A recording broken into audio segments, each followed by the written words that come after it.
जय Hind. Myself Divyanshu Pandey, faculty of G K and current affair. आप सभी का स्वागत है फैक्ट फ्लिकर के इस चैनल पर। और हम एक नई पहल लेकर सामने आए हैं जिससे कि जितने भी कॉम्पिटिटिव एग्जाम्स के एस्पिरेंट्स हैं वो अपने करंट अफेयर और स्टैटिक जीके की प्रिपरेशन इस चैनल से जुड़कर कर सकें। मुझको तो आप सभी जानते ही होंगे, अधिकतर बच्चे मुझको पहचानते होंगे। मैं काफ़ी लंबे समय से, लगभग 13 ईयर्स से इस फील्ड में आप सभी को डिफेंस करंट अफेयर और करंट अफेयर की नॉलेज दे रहा हूं। तो आपके किसी भी एग्जामिनेशन में करंट अफेयर से रिलेटेड क्वेश्चंस पूछे जाते हैं जिसको हम डिटेल तरीके से डीप एनालिसिस के साथ हम कवर करेंगे और ये भी जानेंगे कि उन इवेंट से क्वेश्चंस कैसे बनते हैं। तो चलिए शुरुआत करते हैं आज की इस क्लास की। सबसे पहले तो स्वामी विवेकानंद जी के एक कोट के साथ हम शुरुआत करेंगे। उन्होंने कहा था, great things can be done by great sacrifices only. अगर आपको महान लक्ष्यों को अचीव करना है, उनको उनकी प्राप्ति करनी है, तो आपको बड़ा बलिदान देना होगा। वो बड़ा बलिदान कुछ भी हो सकता है। आप कम सोइए और सही तरीके से, प्रॉपर तरीके से ध्यान केंद्रित करते हुए अपनी पढ़ाई पढ़िए। दुनिया में आप सभी जानते हो कि बहुत सारी चीज़ें होती हैं जो कि आपका ध्यान अट्रैक्ट करती हैं, लेकिन आपको उनमें कम से कम फंसना है और अपने लक्ष्य की तैयारी लगातार करती जानी है। तो इसी कोड के साथ हम शुरुआत करेंगे आज के सेशन के पहले इवेंट के साथ। कॉपी और पेन को लेकर आप सभी रेडी रहिए। 26 Rafale marine aircraft for Indian navy. 28 April को भारत सरकार के द्वारा फ्रांस की डेसॉल्ट एविएशन और उनके फ्रांस के सरकार के साथ टोटल 26 राफेल एयरक्राफ्ट की डील को साइन कर लिया गया है। दोस्तों, इसमें सबसे इंपॉर्टेंट बात यह है कि इसकी जो डील की वर्थ है टोटल 63,000 करोड़ रुपीस की है और ये मेगा डील से हमारे इंडियन नेवी को काफी लाभ होगा और टोटल 26 राफेल मरीन जेट्स आपके मिल सकेंगे। यहाँ पर आप सभी देख रहे हो कि एग्रीमेंट को साइन किया जा रहा है किसकी मौजूदगी में? डिफेंस सेक्रेटरी राजेश कुमार सिंह के मौजूदगी में। सभी मिनिस्ट्रीज के अपने अपने सचिव होते हैं जिनको सेक्रेटरी कहते हैं। तो मिनिस्ट्री ऑफ डिफेंस में अभी के इंपॉर्टेंट जो डिफेंस सेक्रेटरी हैं उनका नाम राजेश कुमार सिंह है। और इस एयरक्राफ्ट को आप देख पा रहे हो, राफेल के टोटल 2 वर्जन्स हैं, एक स्काई वर्जन, एक मरीन वर्जन। इसके पहले स्काई वर्जन के टोटल हमारे पास 36 एयरक्राफ्ट हैं और अब 26 राफेल मरीन एयरक्राफ्ट आएंगे जिनमें 22 फाइटर जेट सिंगल सीटर रहेंगे, यानी कि उसमें सिर्फ एक पायलट बैठ सकेगा और बाकी के 4 ट्विन सीटर आपके एयरक्राफ्ट रहेंगे जिसको भारतीय नौसेना को दिया जाएगा। इस डील में सिर्फ हम एयरक्राफ्ट का समझौता नहीं कर रहे हैं, बल्कि it includes training, simulator, associated equipment, weapons, performance based logistic. It also includes additional equipment for the existing Rafale fleet of the Indian air force. तो इन सभी की वर्थ आपके लगभग 63,000 करोड़ रुपीस जा रही है। इसमें भारत फ्रांस से MRO फैसिलिटीज पर भी करार हमने किया है, जिससे कि एयरक्राफ्ट के जो इंजन्स होते हैं, सेंसर्स होते हैं, वेपन्स होते हैं, उनकी हम रखरखाव सही तरीके से कर सकें। और ये पूरा पैकेज है, इससे हिंद महासागर में भारतीय नौसेना की सामरिक क्षमता बढ़ पाएगी। आपको मैं बता दूं कि जो हमारे इंडियन नेवी है वो हर साल 4 दिसंबर को अपना नेवी डे मनाती है। शम नव वरुणाम इनका मेन मोटो है। और अभी पाकिस्तान के साथ जो हमारे संबंध अच्छे नहीं चल रहे हैं और लगातार नौसेना की जैसे INS विक्रांत है उनको आग दिखा रही है, तो ये तभी सक्षम हो पाता है जब भारत आत्मनिर्भरता की ओर आगे बढ़े। अभी हमारे पास उतने डेवलपमेंट में जेट्स नहीं है जिससे कि हम अपने एयरफोर्स और नेवी की जो भी पूर्ति उनकी है उसको कंप्लीट कर सकें, लेकिन फिर भी हम अपने फ्रेंडली देशों के साथ इस प्रकार की डील कर रहे हैं। टोटल 26 एयरक्राफ्ट की डिलीवरी वर्ष 2030 तक, यानी कि आने वाले 5 सालों में पूरी हो पाएगी।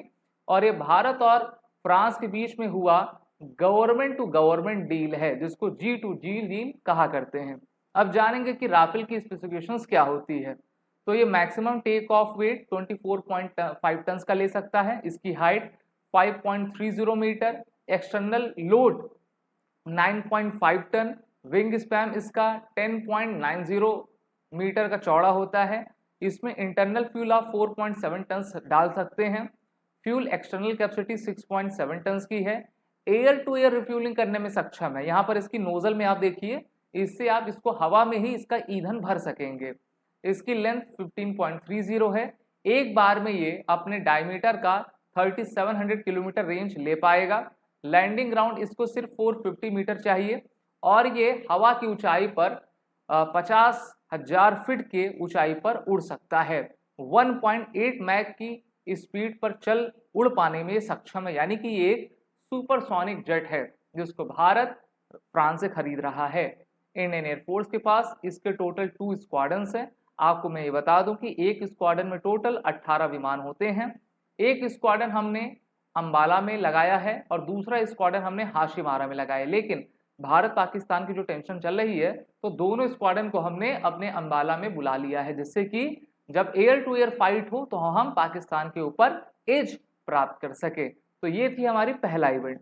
दूसरे इवेंट की जब हम तरफ चलेंगे, दिल्ली लॉन्चेस आयुष्मान वय वंदना योजना।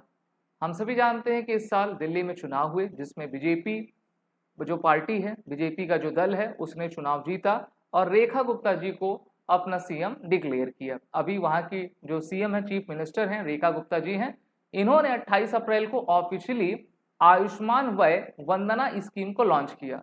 इसके तहत फ्री हेल्थ ट्रीटमेंट प्रोवाइड किया जाएगा सीनियर सिटीजन्स को जिनकी आयु 70 साल या फिर उससे अबव है, और उनको 10 लाख तक का एक तरीके से फ्री मुफ्त स्वास्थ्य ट्रीटमेंट दी जाएगी। ये काफ़ी अच्छी योजना है, जिससे कि जो गरीब हैं उनको इसका लाभ मिल सकेगा। और भारत सरकार लगातार इसका जो अमाउंट है उसको इंक्रीज करती जा रही है। आप जानते हो, जब 70 के पार व्यक्ति पहुंच जाता है तो उसको हेल्थ से रिलेटेड काफ़ी इश्यूज आ जाते हैं, और गुड गवर्नेंस के लिए ये योजना बहुत ही अच्छी है। तो eligibility all residents of Delhi age 70 years and above. Health care coverage में क्या क्या मिलेगा? 5 lakh rupees coverage under the central government scheme, additional 5 lakh coverage under the Delhi government scheme, total free health cover of 10 lakh rupees annually. Health card में each beneficiary will receive a Vay Vandana health card. The card will store complete medical history, regular health checkup records, emergency health service information. तो ये काफ़ी अच्छी योजना है जिसको भारत सरकार ने आपका लाया हुआ है, और इससे जो सीनियर सिटीजन्स हैं उनको सबसे अधिक लाभ मिलेगा। आयुष्मान कार्ड योजना आप सभी जानते हो भारत सरकार ने लाया हुआ था, और अभी यूटी जो जम्मू कश्मीर है वहाँ पे भी उसको लागू कर दिया गया है। तो लोगों को किस प्रकार से स्वास्थ्य योजना का लाभ दिया जा सके, इस पर भारत सरकार काफ़ी तेज़ी से काम कर रही है। चाहे जन औषधि हो ना, जिससे जो काफ़ी सस्ते में दवाइयाँ मिलती हैं, आजकल तो सभी जगह उसके शॉप्स स्टोर खुले जाने लगे हैं और लोगों की वहाँ पर भीड़ लगती है। तो ये काफ़ी अच्छा है, जिससे कि कम से कम पैसे में अधिक से अधिक सुविधा लोगों को दी जा सके। नेक्स्ट इवेंट है, आज 29 अप्रैल है, तो आज का जो इम्पोर्टेंट डे है वो इंटरनेशनल डांस डे से रिलेटेड है, जिसको अंतर्राष्ट्रीय नृत्य दिवस भी हम कह सकते हैं। So international dance day is a global celebration of dance promoted by the international dance council and the international theatre institute. तो इनके द्वारा चलाया जा रहा है। अब हम 29 अप्रैल को ही ये डे क्यों मनाते हैं? क्योंकि ये बर्थ एनिवर्सरी है जीन जॉर्ज नोवेरी की, और इनको जो है creator of modern ballet dance कहा जाता है। जैसे ये लड़की आप देख पा रहे हो, जिस प्रकार का आर्ट ये परफॉर्म कर रही है उसको बैले डांस कहा करते हैं, बैले इसको कहते हैं, और इसीलिए इसको 29 अप्रैल को हर साल मनाया जाता है। इसको इस्टेब्लिश किया गया था वर्ष 1982 में इंटरनेशनल थिएटर इंस्टीट्यूट के द्वारा, जो कि यूनेस्को का एक मेन पार्टनर है परफॉर्मिंग आर्ट्स में। सिग्निफिकेंस अगर हम इस इंटरनेशनल डांस डे का देखें तो सबसे पहले तो कल्चरल हेरिटेज को प्रमोट करना, क्रिएटिविटी और इनोवेशन को प्रमोट करना, एडवोकेट करना डांस एजुकेशन को, जिससे कि जो छोटे बच्चे हैं या फिर किसी भी एज में कोई हो तो वो डांस सीख सकता है। Bringing communities together, highlighting social issues. Dance के माध्यम से तो बहुत सारी चीजें व्यक्त भी करते हैं। भारत में आपने देखा होगा जैसे नौटंकी नाटक होते हैं, रासलीला होती है, उस प्रकार से। वहीं पर अगर हम भारत के परिप्रेक्ष्य में इसकी बात करें, several Indian folk dances, folk dance को हिंदी में लोक नृत्य कहते हैं, have been recognised by UNESCO. UNESCO का full form United Nations Education Scientific Culture Organisation है, फ्रांस में इनका हेडक्वार्टर है। एक intangible culture heritage of humanity के रूप में इन्होंने भारत के बहुत सारे डांसों को इसमें लिया हुआ है। This include Garba, Kalbelia and the Chhau dance. और अभी इसी साल के जो सीडीएस का एग्जाम था यहां से क्वेश्चन पूछा गया था, तो इसलिए किसी भी चीज को हल्के में बिल्कुल भी ना लीजिए। Garba, a popular Gujarati folk dance, was added to the list in 2023। तो गुजरात में मेनली इस डांस को जो है नवरात्रि के अवसर में महिलाएं आपके परफॉर्म किया करती हैं। Kalbelia, folk dance and song tradition from Rajasthan, added in 2010। Chhau dance tradition of eastern India was added in 2010। तो सभी डांस फॉर्म का नाम किस स्टेट से हैं, कब उनको यूनेस्को की इंटेंजिबल ह्यूमैनिटी की इस लिस्ट में शामिल किया गया है, इसके बारे में आपको पता हो और अपनी नोट्स को आप सभी जरूर तैयार करते जाइए। इसी के साथ जो नेक्स्ट इवेंट है वो एक स्पोर्ट्स से रिलेटेड है जिसका नाम है Sudirman cup. PV Sindhu snatches defeat from jaws और victory as India get thrashed 1-4 by Denmark. तो भारत की काफी करारी हार यहाँ पर देखी जा रही है।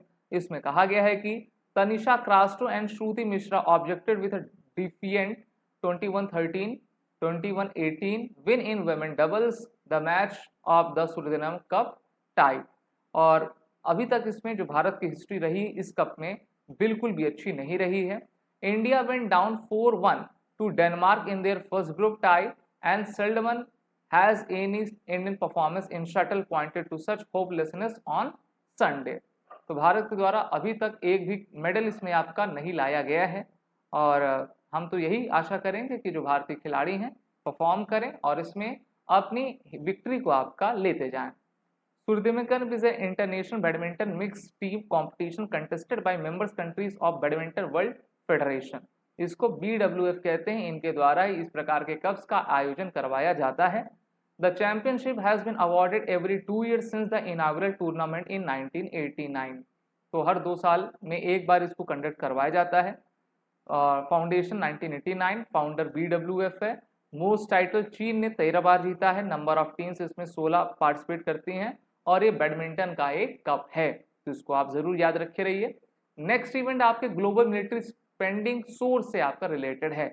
सिप्री का नाम आपने सुना होगा, जिसका full form Stockholm International Peace Research Institute होता है। उनके द्वारा ग्लोबल मिलिट्री स्पेंडिंग पर हर साल और साल में कई बार जो है अपनी रिपोर्ट प्रकाशित की जाती है। एक बार फिर से उन्होंने कहा कि किस तरीके से ग्लोबल सिनेरियो मिलिट्री स्पेंडिंग का बढ़ता जा रहा है।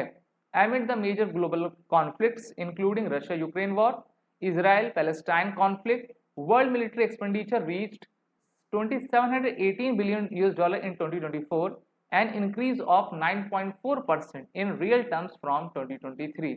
तो लगभग आप कह लीजिए 9.5-10% तक इसको बढ़ा दिया गया है देशों के द्वारा, क्योंकि उनको अपने सिक्योरिटी कंसर्न्स हैं। चाहे आप रशिया यूक्रेन वॉर देखिए, इजराइल का वॉर देखिए, या फिर अभी जो भारत पाकिस्तान के बीच होने वाला है उसको देखिए। Military spending increase in all world regions with particularly rapid growth in Europe and the Middle East. तो यूरोप को काफी डर है रशिया से, और मिडिल ईस्ट में जो ईरान, इजराइल, सऊदी, यमन की प्रॉब्लम चल रही वो अलग से है, या फिर अजरबैजान, अर्मेनिया देख लीजिए। टॉप 5 मिलिट्री स्पेंडर्स इसमें पहले नंबर पे अमेरिका, दूसरे पर चीन, तीसरे पर रशिया, चौथे पर जर्मनी और पांचवें पर आपका भारत आ गया है। तो इन टर्म्स ऑफ परसेंटेज ये देखा जाता है, बाकी तो रशिया के बाद आपका भारत का ही नंबर लगता है अगर आप उसमें वैल्यू कॉस्ट की बात करिए। ये 5 देश पूरे विश्व का 60% अपने डिफेंस पर खर्चा किया करते हैं, लगभग 1635 बिलियन US डॉलर। वहीं पर हम नॉर्थ अटलांटिक ट्रीटी ऑर्गेनाइजेशन के मेंबर्स को देखें तो ये भी 2024 में इन्होंने अपनी मिलिट्री स्पेंडिंग को काफी बढ़ाया है और 55% इन्होंने अपनी मिलिट्री स्पेंडिंग को और भी दुगना कर दिया है। आपको मैं बताता चलूं, नाटो एक मिलिट्री अलायंस है जिसमें टोटल नंबर ऑफ 32 मेंबर्स हैं। इसमें अभी फिनलैंड और स्वीडन आपके शामिल हुए हैं। Of the NATO members 18 spend at least 2% of their GDP on their military, up from 11 in 2023 and the highest number since NATO adopted spending guidelines in 2014। ठीक है, तो 2014 से अभी तक का आंकड़ा इनको आपका दिया गया है। वहीं पर अमेरिका लगातार अपने मिलिट्री स्पेंडिंग को बढ़ा रहा है और अमेरिका ने 5.7% अपने मिलिट्री डिफेंस पर और भी बढ़ाया है। तो ये आंकड़ा कहता है कि 997 बिलियन यूएस डॉलर जो है अमेरिका का बजट आपका रहा है। अब इन आंकड़ों पे थोड़ा मुझे संशय होता है, क्योंकि अभी 2 साल पहले 800 थे, फिर 800 कुछ थे, 850 थे, तो ये लगभग 997 बिलियन कैसे हो गया है, ये देखने की बात होगी। क्योंकि कभी कभी होता है जैसे कि आपने एक साल में या फिर एक साल में मान लीजिए आपने 1 लाख रुपए रखा है, अब 1 लाख रुपए पूरे खर्च नहीं हो पाए, 70,000 ही खर्च हो पाए, जो 30,000 है वो अगले साल के लिए ऐड होता है, तो उसको ऐड करके बढ़ाते हैं। वैसे अगर आप अमेरिका को देखें तो विश्व में सबसे अधिक ये डिफेंस में स्पेंड करता है। Iran military spending fell by 10% in real terms to 7.9 billion US dollar in 2024। ठीक है, और अभी मैं आपको बता दूं कि ओमान में ईरान और अमेरिका के मिलिट्री डेलीगेशंस की बात न्यूक्लियर हथियार पर आपकी हो रही है, क्योंकि अमेरिका नहीं चाहता है कि ईरान किसी भी तरीके से परमाणु संपन्न राष्ट्र बन सके। चाइना की बात करें, China the world second largest military spender increase is military expenditure by 7%, और अभी चाइना 314 बिलियन यूएस डॉलर आपका खर्च कर रहा है, वो भी 3 डिकेड से कंसेक्यूटिव ग्रोथ इनकी होती जा रही है। भारत भी लगभग 75-76 आपके बिलियन यूएस डॉलर पर है, अभी हमने 100 का आंकड़ा पार नहीं किया है। इसी के साथ जो नेक्स्ट इवेंट है वो एक असेसमेंट पर बेस्ड है, जिसका नाम है हिंदू कुश हिमालय। हिंदू कुश पर्वत श्रृंखला है जो कि अफगानिस्तान, तजाकिस्तान में आपकी फैली हुई है। So the Hindu Kush Himalaya region, often called the third pole, plays a critical role in supporting river system and water needs across the South Asia. The latest ICI MOD report raises serious concern about snow persistence and water security in the region. वहीं पर भारत ने Indus का पानी, चेनाब, झेलम का पानी पाकिस्तान के लिए रोक दिया है, और इस रिपोर्ट में बताया जा रहा है कि क्लाइमेट चेंज किस तरीके से इसको प्रभावित कर रहा है। The Hindu Kush is a 800 kilometre long mountain range जो कि सेंट्रल एशिया और साउथ एशिया में आपकी फैली हुई है और हिमालय में आपकी स्ट्रेच करती है। ये सेंट्रल ईस्टर्न अफगानिस्तान से लेकर नॉर्थ वेस्ट में पाकिस्तान और साउथ ईस्टर्न में तजाकिस्तान के तक आपका गई हुई है। इसकी की डिटेल्स के बारे में बात करें तो इस रिपोर्ट को international centre for integrated mountain development के द्वारा जारी किया जाता है। आपके एग्जाम में ICI MOD का फुल फॉर्म पूछा जा सकता है। की फाइंडिंग क्या कही है? Snow persistence was 23.6% below 20-year average, the lowest in 23 years. Definition: snow persistence refers to long snow stay on the ground, a major indicator for water availability. Major river impact है जिसमें Ganga, Brahmaputra, Indus आपकी हो रही हैं। Worse affected basin में Mekong और Salween है। Snowmelt importance इसमें contributed 23% of annual river flow. Population at risk 2 billion, जो साउथ एशिया की पॉपुलेशन है इससे रिस्क में आपकी जा सकती हैं। और क्लाइमेट चेंज से हम जानते हैं कि काफ़ी भारी तबाही मचती है, चाहे पानी का कम होना हो या फिर अधिक होना हो। इसी प्रकार से ब्रिक्स की मीटिंग आपकी हो रही है और इन्होंने AI पर, क्लाइमेट चेंज पर अपने डिक्लेरेशन को एडॉप्ट कर लिया है। तो ब्रिक्स को अब ब्रिक्स तो नहीं कहते, ब्रिक्स को हम कहते हैं ब्रिक्स प्लस कहते हैं। The 11th BRICS Labor and Employment Ministers meeting held on April 25 in the Brasilia, Brazil's presidency। इस बार ब्राजील इसकी प्रेसिडेंसी कर रहा है। यहाँ पर B stand for Brazil, R for Russia, I for India, C for China and S for south Africa है। इनके द्वारा जो है क्रूशल इश्यूज जो कि फ्यूचर ऑफ वर्क से रिलेटेड हैं उसको एड्रेस किया गया और बहुत सारी बातें कही गई हैं। इस बार के ब्रिक्स डिक्लेरेशन में जो इनकी थीम है वो क्या है? Strengthening the cooperation on global south of the global south for more inclusive and sustainable governance। यानी कि एक साथ मिलकर हम बेहतर तरीके से सुशासन प्रोवाइड करें। ठीक है। The meeting emphasized 2 key area। पहला, the impact of artificial intelligence on the workforce and the effect of climate change on the world of work। दूसरा, advocating for a just equitable transition for workers. तो सबसे पहले तो चुनौती AI है, उसके अच्छे और बुरे उपयोग दूसरे हैं। क्लाइमेट चेंज पर वैश्विक विश्व की निगाह है क्योंकि टेम्परेचर अर्थ का लगातार बढ़ता जा रहा है। India's vision on AI future work देखें तो भारत क्या चाहता है? ह्यूमन सेंट्रिक अप्रोच चाहता है टेक्नोलॉजिकल ट्रांसफॉर्मेशन में। India nation strategy for AI which focuses on ethical AI adoption, workforce upskilling and sectoral applications. आपको याद होगा प्रधानमंत्री कौशल योजना भी भारत सरकार ने चलाई थी जितना भारत का युवा शिक्षित होगा, कौशलमान होगा, वही एआई के क्षेत्र में काफी बेहतर तरीके से प्रगति आपका कर पाएगा। The national career service platform leverages AI to bridge skill gaps and connect millions of workers to employment opportunity. अब एआई आएगा तो आ भी रहा है, बहुत हद तक काफी बेहतर कर रहा है, तो उसमें रोजगार जाएंगे भी और लोगों को चाहिए कि वो बेहतर तरीके से अपने आप को अपग्रेड करें, जिससे कि समय में और आने वाले समय में वो अपने आप को सार्थक सिद्ध करें और अपनी नौकरी भी वो बचाए रहें। आप ब्रिक्स में जानते हो 5 देशों का तो नाम मैंने बता दिया, ठीक है। इसके अलावा यहाँ पर आप देख सकते हैं ईरान भी इसमें आ गया है, इंडोनेशिया इसी साल आपका शामिल ये किया गया है, सऊदी अरबिया इसमें है ना, आपका यूएई इसमें शामिल हुआ है।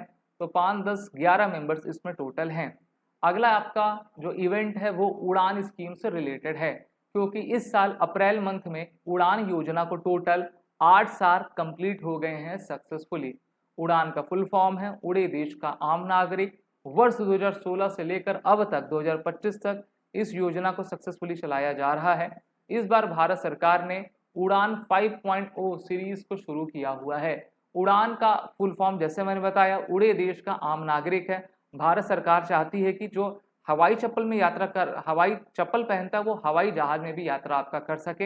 एफोर्डेबल और रिजनेबल फेयर प्राइसेस हों, जिससे कि सभी लोग आसमान में उड़ सकें। वहीं पर जैसे इंडिगो हो गई और टाटा की एयर इंडिया हो गई, ये काफ़ी तेज़ी से अपने फ्लीट्स को एडवांस कर रहे हैं और इन्होंने अभी 2 साल पहले ही एयरबस और बोइंग से लगभग दोनों ने मिलाकर लगभग 850-900 के करीब एयरक्राफ्ट का ऑर्डर उनको दिया हुआ है, ठीक है।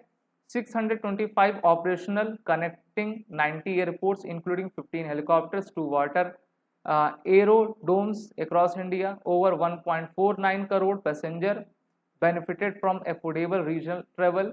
3 lakh Udan flights operated across the country. Airport network expanded from 74 2014 में था, अब इनकी संख्या 159 हो गई है।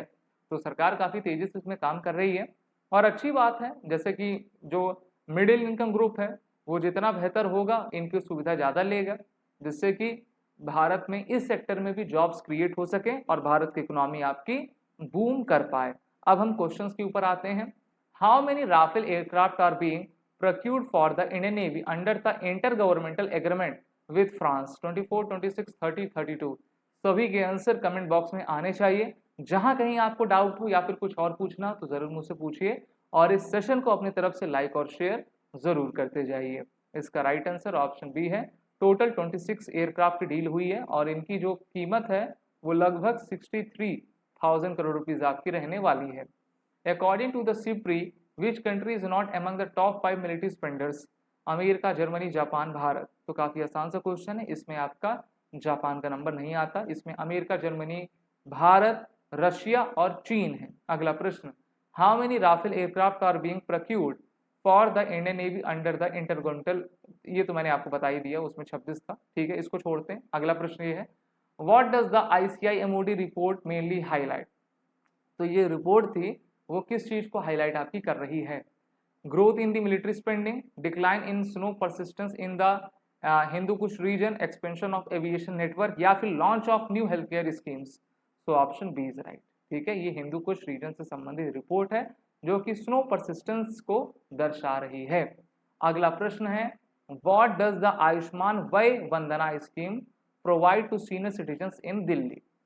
तो ये जो योजना है वो दिल्ली में 70 साल के ऊपर के लोगों को फ्री ट्रीटमेंट प्रोवाइड करेगी, वो भी 10 लाख रुपए तक का, ठीक है, 10 लाख रुपए तक का। अगला प्रश्न है, what is the main objective of the Udan scheme launch in 2016? Options हैं, boost India's military strength, improve health care access, democratize aviation and enhance region connectivity या फिर promote international route? So right answer is option C. अब हम बढ़ेंगे आज के quiz की तरफ जो कि आपका होमवर्क है। Who release the 2025 report snow persistent decline in the Hindu Kush Himalaya? Options हैं, आपको पढ़ना है, अपने अपने आंसर कमेंट बॉक्स में कमेंट करने हैं। फैक्ट लेकर के इस चैनल को आप सभी को सब्सक्राइब करना है और इस चैनल को अपने तरफ से लाइक और शेयर जरूर करते जाना है। जय हिंद, नमस्कार।